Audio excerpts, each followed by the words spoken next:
लेत माझ्यावर. ठीक आहे ना, मग जाऊ दे. गेला उडत. गेला उडत म्हणजे? अहो नवरा आहे माझा, बाळत घातलेला कपडा नाहीये. पण अहो, तुम्ही काय एवढं टेन्शन घेताय? आणि तुम्ही का त्यांचा विचार करताय? जीवाचा विश्वास नाही ना तुमच्यावर. त्यांना असं वाटतंय की तुम्ही चुकीचं वागला. पण त्यांना असं अजिबात वाटत नाहीये. हे बघा, तुम्ही तुमच्या मनाचं काहीतरी बोलू नका प्लीज. अहो, तुम्ही जे बोलताय त्यावरूनच मी बोलतोय. हे बघा, ऐका माझं. नवरा जास्त भाव खायला लागला ना, तर उगाच त्याच्या मागे मागे करायचं नाही. त्याचा भाव उतरला की तो स्वतःहूनच तुमच्याशी बोलायला येईल. मग त्यावेळी तुम्ही थोडा भाव खायचा. हा, ज्या बायकोच्या बाबतीत मी हेच करतो. अच्छा, म्हणजे तुम्ही जसं वागता तसंच तुम्ही तुमच्या क्लायंट्सना वागायला सांगता? मला कळत नाही, तुम्ही आमचं जुळवताय की आमच्यात भांडणं लावताय?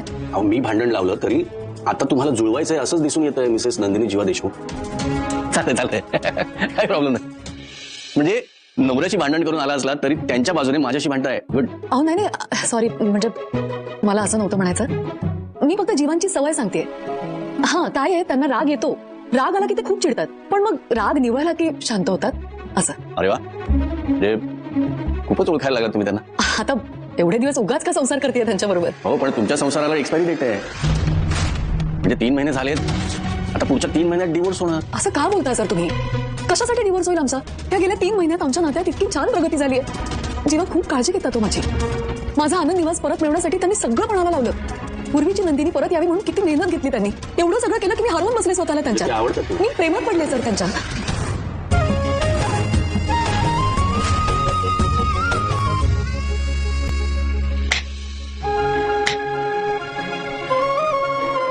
मैत्री अनिशा प्रेम पार्क.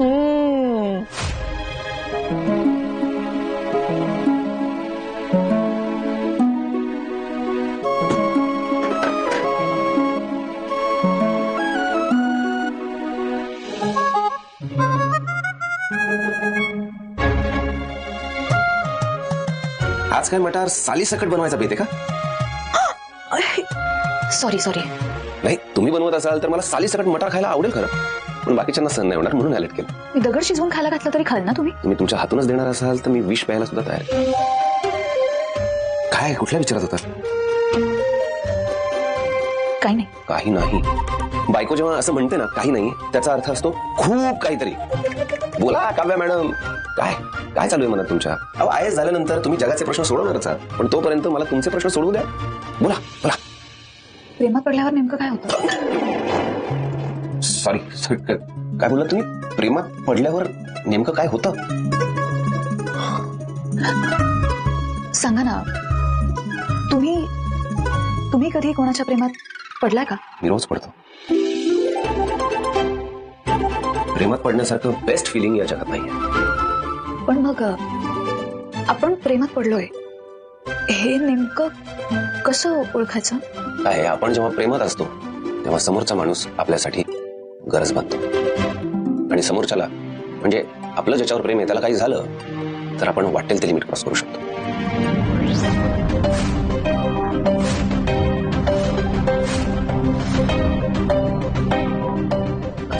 माणूस जर का प्रेमात असेल, समोरच्याचे नखरे कमी, जिभेचे चोचले जास्त पडवतो. त्याच्यासाठी त्याला जे आवडेल ते बनवतो.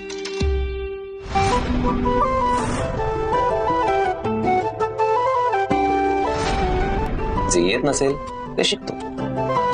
आता तू बघच नाही, खुद्द ही काव्या देशमुख 5 देशमुखांसाठी सिनेमन कॉफी बनवणार.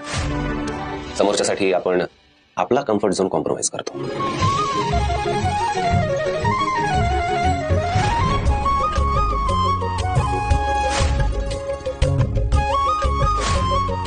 थोडक्यात काय तर आपण समोरच्या व्यक्तीबरोबर सुपर एन्जॉय करतो. तो टाइम आपल्यासाठी बेस्ट टाइम असतो. जेव्हा हे सगळं तुमच्या बाबतीत घडत असेल तर समजून जा, तुम्ही त्या व्यक्तीच्या प्रेमात पडलाय. हे सगळं माझ्या बरोबर होत आहे. आय मीन झालंय म्हणजे मी खरंच पार्थच्या प्रेमात पडली आहे. हो. काय तुमच्या प्रश्नातच उत्तर दडलंय. फक्त ते जे प्रश्नचिन्ह आहे ना ते बाजूला करा. मनापर्यंत आलंय तेच आता ओठापर्यंत येऊ द्या.